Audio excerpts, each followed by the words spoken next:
The gorilla is suffering from albinism, so he is covered with white hair. He is very intelligent, not only with a high IQ, but also with a high emotional intelligence. When his master teaches him reasoning, he listens with an open mind and looks very serious. But when the master wants to touch his fist, he raises his middle finger to the master. The story started 23 years ago.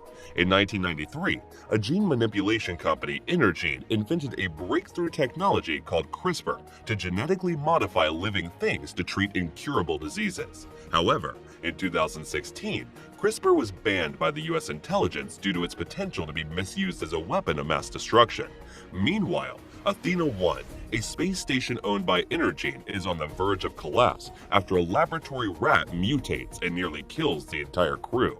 However, the long-surviving crew member is ordered by the Eugene CEO Claire Wyden to retrieve the pathogen canister before she can escape the situation. Therefore, the scientists go back in to take the samples while being chased by a rat monster. She manages to escape in the escape pod just before the station implodes, but the pod is damaged and disintegrates, killing her and leaving a trail of debris around the world. Elsewhere, primatologist David O'Kay works at the San Diego Wildlife Sanctuary. One day, he accompanies his co-workers to a gorilla enclosure, where he shows them the social interactions of gorillas. Apparently, Davis has befriended a rare albino western lowland gorilla named George that he saved from poachers who killed his mother. Both of them can also communicate using sign language. After that, one of his co-workers asks him why he is more attracted to animals than people, and he replies that animals are the most honest creatures and have a natural affinity with them. That night, the pathogen canisters start arriving all over the United States. One canister is swallowed by an American crocodile in the Everglades, another lands in a Wyoming forest where a wolf is exposed to the pathogen, and the third lands in George's habitat, where George is exposed to the pathogen as well. The next day, Davis is called into the sanctuary to check on George's condition. Then he finds George in the grizzly bear enclosure with a dead bear inside. Davis tries to calm George, who has a scratch mark on his chest. When he wants to approach Davis, all of them are surprised to see George's size is bigger than before. Afterwards, they get over to the gorilla enclosure where they find a damaged canister. In Intergene's office, Claire's dim-witted brother, Brian Whedon, is furious over the destruction of their space station, and it brings heavy losses to their company. Claire then calms him down and claims that several of their canisters have actually landed on Earth as they were engineered to withstand re-entry. She also orders a private military group led by Burke to take care of the canisters. Later, genetic engineer Dr. Kate Caldwell sees Brett on the news giving a press release about the destroyed Intergene station. The other news also mentions that the debris has fallen in the San Diego Wildlife Sanctuary. Because of this, she looks very panicked and rushes to the preserve. In the Wyoming forest, Burke and his men have arrived at the designated location. They find a damaged canister and report it to Claire. Burke also managed that they find a pack of dead wolves, and Claire immediately deduces that a wolf must have been infected by the pathogen, so she orders them to hunt the infected animal. Back to the preserve, George is imprisoned as they feel something wrong with him. Davis is also shocked after seeing George's abnormal lab results. As George grows considerably larger and becomes more aggressive, Kate finally sees Davis and explains that the pathogen was developed by Intergene to rewrite genes on a massive scale. When she claims that she is the only one who can cure him, George suddenly goes on a rampage and escapes from captivity, terrorizing all of the visitors. David is finally able to calm him down while the police start arriving there. However, a chopper appears out of nowhere and starts shooting darts at George until he passes out. On the other side, Burke's team advances further into the forest and finds a giant paw print in the dirt. Suddenly, the giant wolf, nicknamed Ralph, attacks them from behind while rushing through the forest. Claire is immediately pessimistic about the incident because she knows that the giant wolf cannot be defeated, and sure enough, Burke loses his men in an instant. When he tries to escape, Ralph leaps from the trees and destroys the chopper. As a result, Burke can do nothing but be eaten alive by the giant wolf.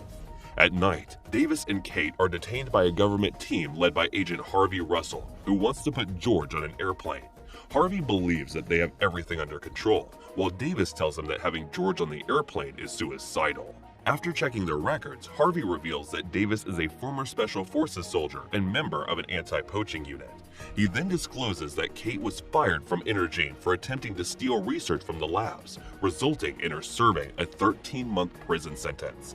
Therefore, Davis finds out that Kate was lying to him and that she cannot really hear George. The following day, Brad shows Claire a photo of Kate walking with the government team. It turns out that Claire has recognized Kate, and she believes that Kate wants to gather evidence of their illegal research to take revenge on Energene for her brother's death. Hoping to capture Ralph and use George to cover up her plot, Claire uses a massive transmitter atop their building to lure the mutated animals, unconcerned about the massive risk to civilian lives this possesses. Ralph and the mutated crocodile nicknamed Lizzie immediately make their way to Energene, which is located in Chicago. These mutated animals are engineered to respond aggressively to a low-frequency radio wave. Despite being sedated, George reacts violently to the sound and begins to wreak havoc on the airplane. As the airplane starts to crash, David straps parachutes for himself, Kate, and Harvey before they jump off the airplane. After landing to safety, they do not find George, indicating that he had survived the crash and is on his way to Chicago. Knowing that she lied to him, Davis tells Kate not to follow him anymore.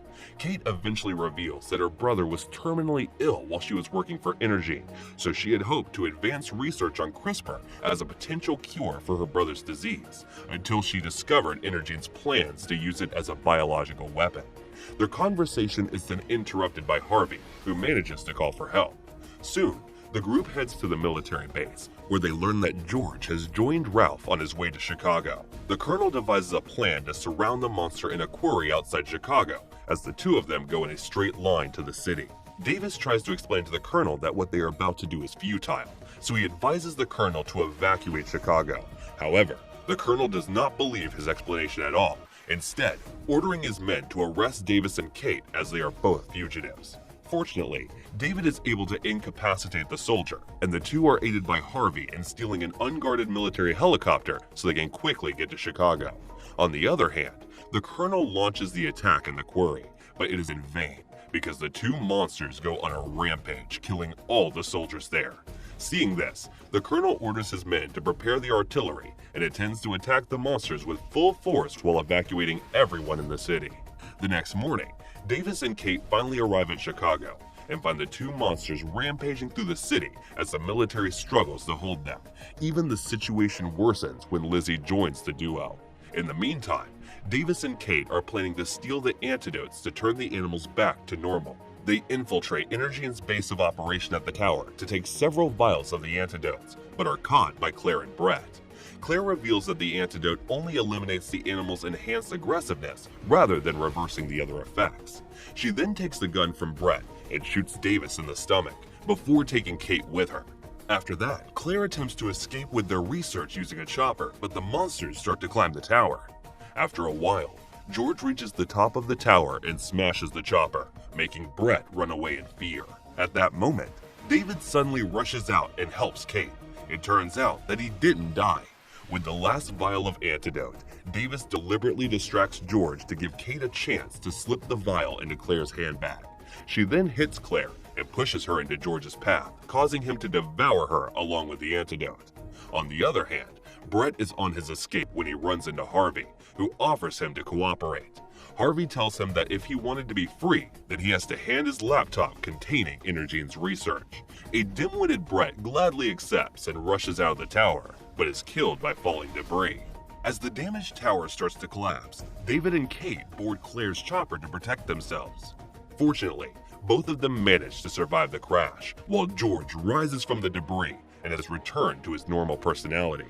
However, Ralph and Lizzie are still causing chaos in the city, so Davis stays to help George defeat the other monsters, while Kate tries to prevent the military from deploying a nuclear bomb. When George battles against Ralph, Davis tricks the giant wolf into advancing towards Lizzie, who decapitates him using her jaws. George is initially overwhelmed against Lizzie, whose skin is indestructible. She then chases Davis, but George intervenes just in time, allowing Davis to incapacitate her using grenades. Surprisingly, Lizzie survives the explosion and overpowers George after throwing him into a rebar. Seeing George in trouble, Davis desperately distracts Lizzie using a fallen attack helicopter, but it only scrapes her. Davis is nearly killed, but luckily, George pierces Lizzie through the eye with the same rebar, completely killing her. With the threat neutralized, the colonel eventually calls a halt to the airstrike. George, apparently weakened by his wound, leans against the wall and bids farewell to Davis, who thanks him for saving his life. Davis certainly looks very sad, but George suddenly moves his hand, and it turns out that he was just pretending to be dead. Furthermore, everyone in the city, including Harvey, thanks to Davis and George for their heroic actions just now. The movie ends with George helping to clear the city of debris and rescuing civilians. Subscribe and turn on notifications for more videos like this and help the channel out. Thank you for watching.